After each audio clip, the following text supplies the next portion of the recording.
ఇప్పుడు మరి కోర్టు చెప్పింది ఏంటి? దీనివల్ల మన ఇండియన్స్ కి నిజంగానే ఒక పెద్ద రిలీఫ్ అనుకోవచ్చా? డెఫినెట్లీ కోర్టు ఇప్పుడు ఇచ్చిన జడ్జిమెంట్ ప్రకారం అయితే 2 కోర్ట్స్ ఉన్నాయి. అక్కడ మేము డిస్ట్రిక్ట్ కోర్ట్స్ అంటాం. అంటే దాదాపుగా మీ హైకోర్టు మాదిరి మా డిస్ట్రిక్ట్ కోర్ట్స్ ఉంటాయి. అక్కడ మీ హైకోర్టు ఎంతో మా డిస్ట్రిక్ట్ కోర్ట్ ఎంత అంటే యుఎస్ డిస్ట్రిక్ట్ కోర్ట్స్. వాటి appointment direct president of the country appointment చేస్తాయి. అది సెనెట్ అప్రూవల్ ఉండాలి. సెనెట్ లా 51 ఓట్స్ అప్రూవల్ ఉంటేనే వాళ్ళు జడ్జిగా ఉంటారు. కాకపోతే అక్కడ జడ్జి మీ మాదిరి టర్మ్ వాళ్ళకు ఏజ్ లిమిట్ ఉండదు. ఒక్కసారి అపాయింట్ అయిన తర్వాత ఇక వాడు సస్తే పోతాడు, లేదంటే వానంతర వాళ్ళు నేను నా వల్ల కావట్లేదురా నాయన ముసలోని అయిపోయినా లేదా రిజైన్ చేసి వేరే జాబ్ పోవచ్చు అన్నట్టు. అటువంటి వాళ్ళే అక్కడ డిస్ట్రిక్ట్ ఒకసారి అపాయింట్ అయిన తర్వాత ప్రెసిడెంట్ కి ఎటువంటి అథారిటీ లేదు అతను తీసేయడానికి. సో ఆ ఏదైతే డిస్ట్రిక్ట్ కోర్ట్ సేమ్ మన హైకోర్టు జడ్జెస్ కూడా అంతే కదా మన దగ్గర ప్రెసిడెంట్ అపాయింట్ చేస్తాడు. సేమ్ పార్లమెంట్ కానివ్వండి ప్రైమ్ మినిస్టర్ కానీ హైకోర్టు జడ్జి మీద అథారిటీ లేదు, సేమ్ డిస్ట్రిక్ట్ కోర్ట్. అయితే వాషింగ్టన్ DC డిస్ట్రిక్ట్ కోర్ట్ ఏమని చెప్పిందంటే ఈ టూ గవర్నమెంట్ కు సెక్షన్ 212F ప్రకారం ఎవరెవరైతే యుఎస్ కు ఎంటర్ కావచ్చునో వాళ్ళ మీద ఎటువంటి రిస్ట్రిక్షన్స్ అయినా పెట్టొచ్చు అని గవర్నమెంట్ లా ఉంది, కాంగ్రెస్ లా. ఓకే. అయితే వాషింగ్టన్ DC డిస్ట్రిక్ట్ కోర్ట్ ఏమన్నదంటే ఈ రిస్ట్రిక్షన్ అలౌడ్ అని చెప్పింది. అయితే మ్యాసచ్యూట్ డిస్ట్రిక్ట్ కోర్టు ఈ డిస్ట్రిక్ట్ కోర్టుల కేసు ఎవరు ఫైల్ చేసిందండి? మొత్తం 50 స్టేట్స్ ఉంటే 22 స్టేట్స్ ఫైల్ చేసినాయి.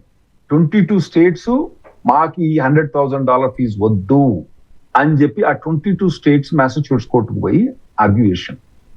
అయితే వాళ్ళు ఏం చేశారంటే ఇది రిస్ట్రిక్షన్ కాదు, ఇది ఒక ట్యాక్స్. ఈ 100,000 అన్నదని ఒక ట్యాక్స్.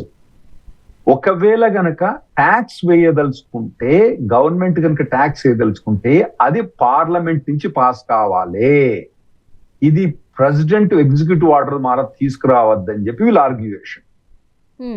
అయితే జడ్జి ఏమన్నాడంటే ఇది ట్యాక్సే, ఎందుకంటే నువ్వు H1B రిస్ట్రిక్షన్ కాదు, H1B మీద నువ్వు రిస్ట్రిక్షన్ పెట్టలేదు, అతనికి నువ్వు ట్యాక్స్ ఫైల్ చేస్తాను 100,000 అన్నది ట్యాక్స్ ఫైల్ చేస్తానా కాబట్టి నువ్వు కాంగ్రెస్ పోయి తీసుకురా. కాంగ్రెస్ అంటే మేము పార్లమెంట్ కాంగ్రెస్ అంటాం. అక్కడ పార్లమెంట్ పోయి తీసుకురా. ఇది పార్లమెంట్ నుంచి రాలేదు కాబట్టి నీకు ట్యాక్స్ చేసే అథారిటీ లేదు కాబట్టి ఈ ఎగ్జిక్యూటివ్ ఆర్డర్ ఇన్వాలిడ్ అని చెప్పింది కోర్టు. దాని మీద స్టే ఇయ్యలే. ఎందుకంటే సుప్రీంకోర్టు ఏం చెప్పిందంటే ఒకవేళ స్టే ఇస్తే ఆ పర్టికులర్ మ్యాసచ్యూట్స్ ఏరియా మాత్రకి ఏ పని చేస్తుంది ఆ స్టే, మిగతా ఏరియాలన్నిటికీ పని చేయదు. అదేం చెప్పిందంటే ఇది కంప్లీట్ ఇన్వాలిడ్ అని చెప్పేసి. అయితే ఇప్పుడు అంతకుముందు కోర్టు ఏమో వ్యాలిడ్ అని చెప్పింది, ఇప్పుడేమో కోర్టు ఇన్వాలిడ్ అని చెప్పేసింది. కాబట్టి కొద్దిగా ఇటు అటు ఉంది. కాకపోతే ఇప్పుడు మేము ఫైల్ చేసాం అనుకోండి H1Bs, మేమేం ఫైల్ చేస్తాం, ఇగో కోర్ట్ ఆర్డర్ పెట్టి నువ్వు కనుక $100,000 అడిగితే నిన్ను కంటెంప్ట్ ఆఫ్ కోర్ట్ కింద లోపడేస్తామని చెప్తాం. ఇప్పుడు తీర్పు అలానే ఉంది ఇలానే ఉంది కాబట్టి మధ్యలో మిడిల్లో ఉన్నారు కాబట్టి మరి మీరు అంత కాన్ఫిడెంట్ గా ఎట్లా చెప్తారు? ఇప్పుడు మాకు వచ్చిన కోర్ట్ ఆర్డర్ ప్రకారం మేము కంటెంప్ట్ ఆఫ్ కోర్ట్ కింద వేస్తాం, నువ్వు కనుక $100,000 అని అడుగుతాం. వాటి రిస్క్ తీసుకుంటాడా గవర్నమెంట్ ఆఫీసర్ జైలు పోవడానికి? ఓకే. మాకు పోయింది అనుకోండి, మాకు 4-5 వేలు పోతుంది మా కంపెనీకి, వాడు జైలు పోవాల్సి వస్తుంది. సో వాళ్ళు ఇప్పుడు అప్పీల్ పోతారు కంపల్సరీ. ఎందుకంటే సర్క్యూట్ కోర్ట్ అప్పీల్ పోయిన తర్వాత సర్క్యూట్ కోర్ట్ అన్నది స్టే ఇస్తుందా ఈ జడ్జిమెంట్ మీద, లేదా అంటే ఇప్పుడు $100,000 నువ్వు కలెక్ట్ చేసాను వీల్లేదు, ఒకవేళ కనుక నువ్వు గెలిస్తే అప్పటి నుంచి కలెక్ట్ చేసుకోవాలని చెప్పొచ్చు.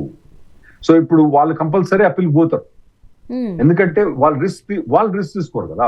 ఎందుకంటే కంటెంప్ట్ ఆఫ్ కోర్ట్ కింద అన్నెసెసరీ, ఎందుకంటే కోర్ట్ జడ్జిమెంట్ ఏమన్నది, ఈ ఎగ్జిక్యూటివ్ ఆర్డర్ ఏదైతే ఉందో ఇది ట్యాక్స్ మీద వచ్చింది, దీనికి నీకు ప్రెసిడెంట్ కి అథారిటీ లేదు, నీకు ఇది ఓన్లీ పార్లమెంట్ నుంచి రావాలి కాబట్టి ఇది ఇన్వాలిడ్ అని చెప్పింది.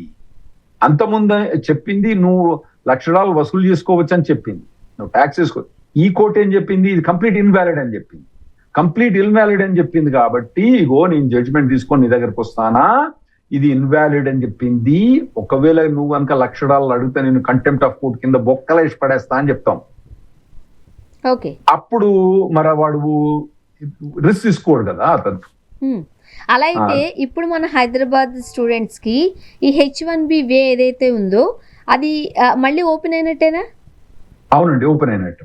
ఓ గుడ్ న్యూస్. ఇంకోటి మనము గుడ్ న్యూస్. ఇంకోటి మనం ఏం చెప్పినామంటే లాటరీ వచ్చినప్పుడు అప్పుడు ఏం చెప్పినామంటే ఈ పెద్ద పెద్ద కంపెనీలు మనం ఏమైతే ఇక్కడ హైదరాబాద్ లో చూస్తామో ఈ గచ్చిబిల్లిలో ఈ కంపెనీలను చూస్తాం కదా, ఈ కంపెనీలు చాలా మట్టుకు H1Bలు ఫైల్ చేయలేదు. ఎందుకంటే ఈ లక్షలాలతో ఎవడు కడతారా అని ఫైల్ చేయలేదు. అయితే కొన్ని కంపెనీలు ఏం చేసినాయంటే రిస్క్ తీసుకొని ఫైల్ చేసినాయి. ఎందుకంటే ఫైల్ ఇనిషియల్ గా లాటరీ ఫైల్ చేయడానికి $230 ఏదో ఉంది అంతే. ఫైనల్ గా ఫైల్ చేసడానికి వాళ్ళ $1,00,000 కావాలి. ఆ డెడ్ లైన్ ఎప్పుడండి? June 30th లోపట వాళ్ళు ఫైల్ చేయాలి. ఇప్పుడు ఎవరెవరైతే అట్లా డేర్ చేసుకొని ఫైల్ చేసి లాటరీలో దొరికిన వాళ్ళు ఉన్నారు అనుకోండి, సందులో సడేమియా కథం ఏసుడే వాళ్ళు తీసుకొచ్చి టక ఫైల్ చేసుకుంటే ఇప్పుడు వాళ్ళు ఈ సందులో వేసుకొని వాళ్ళు ఫైల్ చేసుకొని $1,00,000 అడిగితే కంటెంప్ట్ ఆఫ్ కోర్ట్ కింద భయపెట్టి వాళ్ళు తీసుకురావచ్చు. ఓకే. ఇప్పుడు చాలా మంది పేరెంట్స్ H1Bకి సంబంధించిన $100,000కి సంబంధించి ఇబ్బంది పడిపోయారు. ఇప్పుడు పేరెంట్స్ తమ పిల్లలకి అమెరికా కెరీర్కి సంబంధించి మళ్ళీ ఫస్ట్ నుంచి ప్లాన్ చేసుకోవచ్చా, ఆలోచించుకోవచ్చా? ఇప్పుడు ఈ $100,000 అన్నది మొదటి నుంచి కూడా యుఎస్ పోయిన పిల్లలకు అప్లికబుల్ కాదు. యుఎస్ లో F1 వీసా ఉన్న వాళ్ళకి అప్లికబుల్ కాదు. ఎవరైతే ఇక్కడ కంపెనీస్ కు పనిచేసుకొని H1 మీద డైరెక్ట్ గా పోదలుచుకున్న వాళ్ళకే ఈ $1,00,000 అప్లికబుల్. అయితే ఇప్పుడు నార్మల్ గా పిల్లలు ఇక్కడ పనిచేసుకొని అరే H1 మీద ఇదివరకు పోయే వాళ్ళు కదా కొంతమంది పెద్ద పెద్ద కంపెనీలు నేను చూసిన విప్రో, కాగ్నిజెంట్, ఇన్ఫోసిస్ మంచి మంచి టాలెంటెడ్ పీపుల్ వాళ్ళు తీసుకెళ్లిపోతారు. వేల కొద్ది H1Bలు ఫైల్ చేస్తున్నట్టు వాళ్ళు. అయితే పాపం వాళ్ళు ఏం చేసిందంటే ఈ March 2026 లో ఎవరు ఫైల్ చేయలేదు. వాళ్ళు చాలా మటు కంపెనీస్ ఫైల్ చేయలేదు. సో ఇది సరే ఈ ఏడాది వాళ్ళకి రిలీఫ్ రాకుండా నెక్స్ట్ ఇయర్ వాళ్ళకు ఒక రిలీఫ్ అన్నట్టు. అంటే కొందరు ఇప్పుడు ఇంకోటి ఏంటంటే మీకు స్వర్ణ గారు ఒక ఎంప్లాయీ మంచిగా హార్డ్ వర్క్ చేస్తుండ్రు. వాడు ఏమనుకుంటాడు, ఎప్పుడన్నా నన్ను నేను ఇంత మంచి పని చేస్తున్నా కదా, ఇంత ఇన్నోవేటివ్ పర్సన్ కదా, ఎప్పుడన్నా నన్ను ఈ కంపెనీ వాడు నన్ను అమెరికా తీసుకుపోవడానికి ఒక ఆశ ఉంటుంది. అవును, రికగ్నైజ్ చేస్తుంది కంపెనీ త్రూ వెళ్తాము అని. చాలా అందువల్ల కొంతమంది కంపెనీలు మారకుండా అక్కడే ఉంటారు. అయితే సరే ఎవరికి వాళ్ళు నేనే గొప్ప అనుకుంటారు కానీ కంపెనీకి వాళ్ళకి తెలుస్తుంది ఎవడు మంచోడు ఇవి అక్కడ తీసుకో. ఎందుకంటే అన్ప్రొడక్టివ్ వాళ్ళందరూ అక్కడ తీసుకుపోతే వేస్ట్.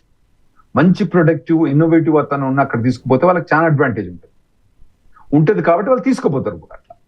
ఇప్పుడు వాళ్ళకి ఏంటంటే అది పెద్ద డిసడ్వాంటేజ్ అయిపోయింది. ఇప్పుడు ఏ టాలెంటెడ్ పీపుల్ ఎవరైతే కష్టపడుతున్నారు అమెరికా పోతారా అనుకున్న వాళ్ళకు ఆశ లేకుండా పోయింది మొన్నటిదాకా.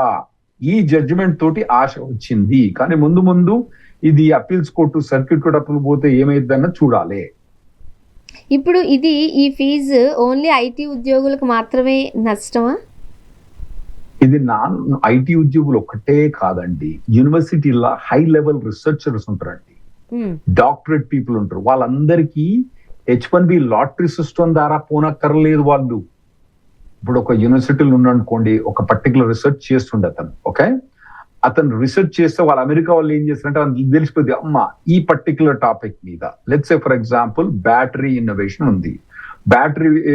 బ్యాటరీ ఇన్నోవేషన్ లో ఇప్పుడు మనం లిథియం వాడుతున్నాం, సోడియం అంటే ఉప్పు వాడుకొని కూడా మనం చేసుకోవచ్చు. దాని మీద రీసెర్చ్ అవుతుంది అనుకోండి, ఎవడైనా రీసెర్చ్ పబ్లికేషన్ పేపర్ తీసుకున్నారు అనుకోండి, ఆడ వాళ్ళకి యాంటీనా లేచిపోద్ది ఇట్లా, అరే ఏడున్నాడు సుబ్బారావు గారు ఉన్నాడు, సుబ్బారావు గారు మంచిగానే ఆడు యూనివర్సిటీలో కాంటాక్ట్ చేశారు, సుబ్బారావు నువ్వు అమెరికాకు వచ్చేసా నీకు డైరెక్ట్ H1B ఇప్పించేస్తాము అని చెప్పి రీసెర్చ్ ని తీసుకొస్తారు. వాళ్ళకు లాటరీ ధర అవసరం లేదు. వాళ్ళు డైరెక్ట్ H1 మీద రావచ్చు. కాకపోతే వాళ్ళకు కూడా $1,00,000 పెట్టిండండి వీడు మా దరిద్రుడు. ఇప్పుడు ఈ జడ్జిమెంట్ ద్వారా అటువంటి రీసెర్చర్స్ డైరెక్ట్ తీసుకుపోవచ్చు. వాళ్ళు ఈ $1,00,000 అవసరం లేదన్నట్టు. సో ఐటీ వాళ్ళకే కాకుండా నాన్ ఐటీ వాళ్ళకు కూడా ఈ $1,00,000 అప్లికబుల్. రిసెర్చర్స్ కి, యూనివర్సిటీల ప్రొఫెసర్స్ కి, కొందరు ప్రొఫెసర్స్ పర్టికులర్ సబ్జెక్ట్ మీద చాలా మంచుకుంటారు. వాళ్ళు ఏం చేస్తారంటే PhD చేసుకుంటే వాళ్ళ స్కిల్ లెవెల్ ఎక్కువ ఉంది అనుకోండి, వాళ్ళు తీసుకుంటారు. America is a brain drain tree. ప్రపంచంలో మొత్తం నుంచి బ్రెయిన్ డ్రైన్ తీసుకొచ్చి మేము మా దగ్గర పెట్టుకుంటాం కాబట్టి అటువంటి వాటి కూడా మాకు అంతరాయం కలిగించే తీరుగా ట్రంప్ ప్రభుత్వం వివరించింది. ఇప్పుడు ఈ $100,000 ఏదైతే ట్యాక్స్ తీసేసిండ్రో, నేను ట్యాక్స్ అంటే నేను ఇది రిస్ట్రిక్షన్ అన్నాను, ట్యాక్స్ తీసేసిండ్రో ఇది చాలా అడ్వాంటేజ్ అయింది మాకు. ఇప్పుడు మెయిన్ గా కోర్టు ఏ విషయాలపైన అభ్యంతరం చెప్పింది, అబ్జెక్షన్స్ పెట్టారు? మెయిన్ ఏమన్నదంటే ఒకటేందంటే గవర్నమెంట్ కు ఎవరిని తీసుకురావద్దు రిస్ట్రిక్షన్ పెట్టే అధికారం ఉంది. కానీ ఇందులో రిస్ట్రిక్షన్ పెట్టలేదు కదా. ఈ సుబ్బారావు ఏదైతే సోడియం బ్యాటరీ మీద రీసెర్చ్ చేస్తుండో వాడిని సోడియం బ్యాటరీ తీసుకురావద్దని రిస్ట్రిక్షన్ పెట్టిండు అనుకోండి, పర్వాలేదు, మంచిగానే ఉంది. కానీ ఏమన్నాడు, సోడియం బ్యాటరీ మీద రీసెర్చ్ వాడి నుంచి తీసుకురావచ్చు, కానీ వానికి $1,00,000 ట్యాక్స్ వేయాలి అన్నాడు. కాబట్టి ఇది ట్యాక్స్ కిందికి వస్తుంది, ఇది రిస్ట్రిక్షన్ కిందికి రాదు. సుబ్బారావుని తీసుకురావద్దని చెప్పలే, నువ్వు ఏం చెప్పినావు, $1,00,000 కడితే తీసుకురామన్నావు, అంటే ఇది ట్యాక్స్ కిందికి వస్తుంది. కాబట్టి ట్యాక్సింగ్ అథారిటీ అన్నది ప్రెసిడెంట్ కు లేదు, అది పార్లమెంట్ కు మాత్రమే ఉంది. సో అటువంటి ట్యాక్సింగ్ అథారిటీ ఏదైతే ఉందో అది నువ్వు పార్లమెంట్ నుంచి పట్టుకురా. మనం ఇంతకు ముందు ఈఆర్టీవీలో, మన క్యారియర్ గైడ్ లో కాదు, ఈఆర్టీవీలో డిస్కస్ చేసినాం, టారిఫ్స్ గురించి డిస్కస్ చేసినాం. ట్రంప్ ఏం చేసిండు, చైనా మీద టారిఫ్ అన్నాడు, ఇండియా మీద టారిఫ్ అన్నాడు, కోర్టుకు తీసి పడేసిండు. వాళ్ళు అరే ఉబ్లేష్ పెదవా, నీకు ట్యాక్స్ చేసే అథారిటీ లేదు. వాళ్ళేం ఆర్గ్యూ చేసినట్టే ట్యాక్స్ మేము ఫారెన్ కంపెనీస్ మీద ట్యాక్స్ చేస్తానంటే, ఫారెన్ కంపెనీస్ ట్యాక్స్ కట్టేయరా నాయనా, నువ్వు ఏదైతే గూడ్స్ వచ్చినాయో అది యుఎస్ కంపెనీసే ట్యాక్స్ కడతాయి దాని మీద, ఇంపోర్ట్ ట్యాక్స్ అన్నది. ఓకే, ఏదైతే ఇంపోర్ట్ చేసుకుంటున్నావో దాని మీద కదా ట్యాక్స్, నువ్వు టారిఫ్ అన్నది. సో ఆ టారిఫ్ అన్నది నువ్వు ఎక్స్పోర్ట్ మీద టారిఫ్ పెట్టుకోమన్నా. ఎక్స్పోర్ట్ అంటే ఫర్ ఎగ్జాంపుల్ ఈ బాటిల్ యుఎస్ నుంచి బయటికి ఎక్స్పోర్ట్ పంపిన అనుకోండి, ఎవరు కడతారు, చైనా కడుతుంది, ఇండియా కడుతుంది. దాని మీద ఎప్పుడు పెట్టరు వాళ్ళు, ఎక్స్పోర్ట్ టారిఫ్ ఎప్పుడు పెట్టరు, ఎందుకంటే ఆ దేశానికి సర్వనాశనం అయింది అన్నట్టు. ఇంపోర్ట్ టారిఫ్ పెట్టిండు కాబట్టి అది tax on the US people, కాబట్టి దాన్ని తీసేసారు. అదే ప్రొవిజన్ కింద దీన్ని, ఇది రిస్ట్రిక్షన్ కాదు, నువ్వు రిస్ట్రిక్షన్ చేస్తలేవు, నువ్వు ఇది ట్యాక్స్ కింద కన్సిడర్ చేయాలని చెప్పి కోర్టు రూలింగ్ చేసింది. ఓకే, ఇప్పుడున్న పరిస్థితి చూసినట్లయితే ఇప్పుడు కంపెనీస్ మళ్ళీ H1Bకి సంబంధించి అప్లికేషన్స్ వేసుకోవచ్చా? అంటే ఒకటండి, ఇప్పుడు ఆల్రెడీ ఇంతకు ముందు H1B ఉన్న వాళ్ళు కొంతమంది ఉంటారు ఇండియాలో, ఆల్రెడీ H1B అప్రూవ్ అయిపోయి యుఎస్ లో పనిచేసి వెనుకకు వచ్చిన వాళ్ళు ఉంటారు. వాళ్ళకు మాత్రం ఖచ్చితంగా ఇది చాలా అడ్వాంటేజ్. వాళ్ళ కంపెనీస్ వాళ్ళు అప్లై చేసుకుని వెనుకకు రావచ్చు, సో ఎలాంటి వాళ్ళకి లేదు. కాకపోతే ఇప్పుడు H1B లాటరీ అన్నది ఎవ్రీ మార్చ్ లో కండక్ట్ చేస్తారు కదండి, అది మళ్ళీ స్టార్ట్ డేట్ ఎప్పుడు October 1st ఉంటుంది. అది ఎప్పటి మటుకు ఫైల్ చేయాలి, June 30th లోపల ఫైల్ చేయాలి. అయితే 90% ఆఫ్ ద కంపెనీస్ మార్చ్ లో ఇంతో ఎందుకు తలకాయ నొప్పి, ఈ $1,00,000 మేము కట్టలేమురా నాయనా అని చెప్పి వాళ్ళు ఏం చేసిండ్రు, H1B లాటరీలో ఫైల్ చెయ్యలేదు. H1B లాటరీ ఫైల్ చేయలేదు కాబట్టి వాళ్ళు ఏమైందంటే, H1B లాటరీ ఫైల్ చేయలేదు కాబట్టి ఇప్పుడు వాళ్ళు ఇది ఈ $1,00,000 తీసేసింది అన్నది అడ్వాంటేజ్ లేదు. ఎందుకంటే వాళ్ళ ఇప్పుడు మీరున్నారండి, స్వర్ణ గారు ఉన్నారు, నేను కంపెనీ నుంచి H1B ఫైల్ అంత మార్చిలో చేసి ఉండాల్సింది, మీకు చేసి ఉండి మీ లాటరీ పేరు తలుగుతూనేమో ఇప్పుడు అడ్వాంటేజ్. కానీ మార్చిలో ఏమనుకున్నా నేను, అరే నాయన ఇప్పుడు స్వర్ణగాన్ని తీసుకోవాలని నేను $1,00,000 కట్టాలి, $1,00,000 కట్టినా కానీ అక్కడ వచ్చిన తర్వాత నా కంపెనీ నుంచి ఇంకో కంపెనీకి 1 నెల మూవ్ కావచ్చు అని చెప్పి ఈమెకి నేను $1,00,000 నేను కట్టలేనులే అని చెప్పి 95% ఆఫ్ ద కంపెనీస్ ఫైల్ చేయలేదు. వాళ్ళకి అడ్వాంటేజ్ లేదు. ఏదైతే 5-10% ఎవరైతే సర్లే చూసుకుందాంలే, ఎప్పుడైతే $230 వేసి కట్టేద్దాం, సెలెక్ట్ అయిన తర్వాత అప్పుడు $1,00,000 ఉంటుందో పోతుందో చూసుకున్నా అన్న వాళ్ళకి అడ్వాంటేజ్ అయింది. ఎందుకంటే వాళ్ళకి June 30th లోపల ఫైల్ చేసి 20 రోజులు ఉంది, ఫైల్ చేసి ఇస్తారు వాళ్ళు. ఇప్పుడు అయితే ఇది నెక్స్ట్ ఇయర్ కు, అంటే నెక్స్ట్ ఇయర్ అంటే March 2027 లో, అంటే October 2027 లో స్టార్ట్ డేట్ ఉంటది. ఒకవేళ కనుక ఇదే ప్రాసెస్ అప్పుడు ఉంటే అప్పుడు ఇది వర్తిస్తుంది.